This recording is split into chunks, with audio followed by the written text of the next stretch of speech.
आज की कहानी है दोस्तों कौशल्या। वो देखो कितनी सज धज के आ रही है वट सावित्री पूजा के लिए। कैसा जमाना आ गया। वट वृक्ष के नीचे बैठी कुछ बुजुर्ग महिलाएं ताना बाना बुन रही थीं। एक दूसरी चाची ने उधर से जवाब दिया, हाँ हाँ, शर्म तो धो के पी गई है। पति का पता नहीं और व्रत रखती है ना जाने किसके लिए। इन महिलाओं का ताना मारना पुरानी बातें हो गई थी। अफसोस इस बात का कि इस 21वीं सदी में भी परिवर्तन नहीं हुआ है। औरत ही औरत की सबसे बड़ी दुश्मन है। फिर भी कौशल्या ने व्रत करना नहीं छोड़ा, क्योंकि उसे पूरा विश्वास था कि उसका पति एक दिन जरूर लौटेगा। उसने बहुत ही नियम निष्ठा से वट सावित्री भगवान की पूजा की और पिछले वर्षों की तरह ईश्वर से मन्नत मांगी कि मेरे पति को मेरे जीवन में वापस ला दो। ईश्वर के घर देर है अंधेर नहीं, ये उसका 10वां वट सावित्री व्रत था। ईश्वर को भी आखिर अपने भक्तों के निश्चल और सच्चे हृदय पर पिघलना पड़ता है। एक नहीं दो नहीं, पूरे 10 साल था बगैर पति के ससुराल में गुजारना, लेकिन अपने कर्तव्यों में बंधी हुई थी। इस वजह से उसने कभी इस परिवार और अपने पति के वापस लौटने के अलावा कुछ सोचा ही नहीं। पूजा कर जब कौशल्या वापस लौट रही थी, गांव के पगडंडियों से उस उड़ती धूल के साथ अपनी जिंदगी में पड़े धूल को भी चलते चलते साफ करने लगी। कितनी धूमधाम से कौशल्या का विवाह हुआ था मनोहर के साथ। सबने कितने आशीर्वाद दिए सुखी जीवन जीने के, लेकिन नियति को कुछ और ही मंजूर था। ससुराल तो आ गई सुहागन बनकर, लेकिन इस दुल्हन का चेहरा उसके पति ने देखा ही नहीं।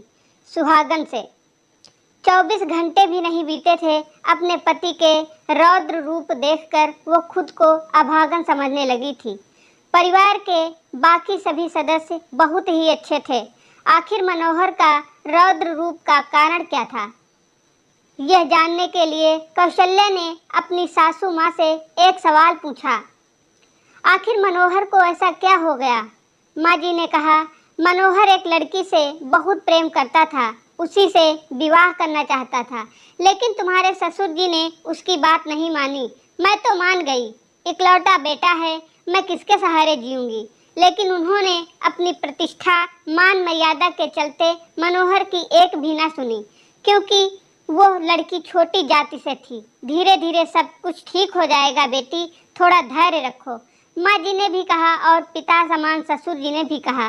लेकिन ये क्या, ठीक होने की वजह से सब कुछ और बिगड़ गया। सुबह अपना बैग पैक कर मनोहर ने घर छोड़ने का फैसला ले लिया और अब घर भी छोड़ दिया। सबने बहुत मिन्नतें की, लेकिन उसने किसी की भी नहीं सुनी। मैंने भी फैसला लिया कि मैं यहाँ नहीं रहूँगी। सास ससुर बहुत ही रोने लगे, मेरे इस जीने का सहारा कौन बनेगा इस बुढ़ापे में, वगैरह वगैरह। मेरे पैर इस फैसला लेने को इनकार कर गए वृद्ध माता पिता को देखकर। मैं उन्हीं की सेवा में दिन रात एक कर लगी रही, अपने बारे में सोचने कभी सोचा ही नहीं।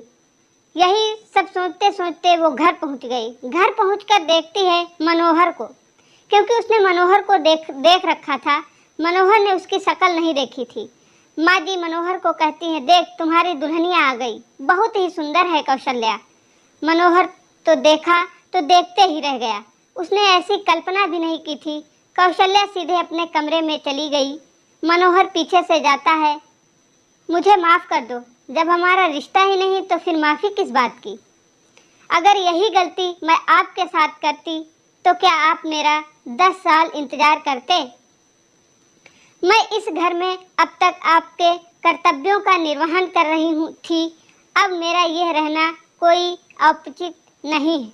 फिर तुमने ये व्रत क्यों किया? आपकी सलामती, जिससे वृद्ध माता पिता को उनके जीने का सहारा मिल जाए। मनोहर की आंखों से पश्चाताप के आंसू बह रहे थे। इससे आगे एक शब्द भी नहीं बोला, क्योंकि बात भी सही थी।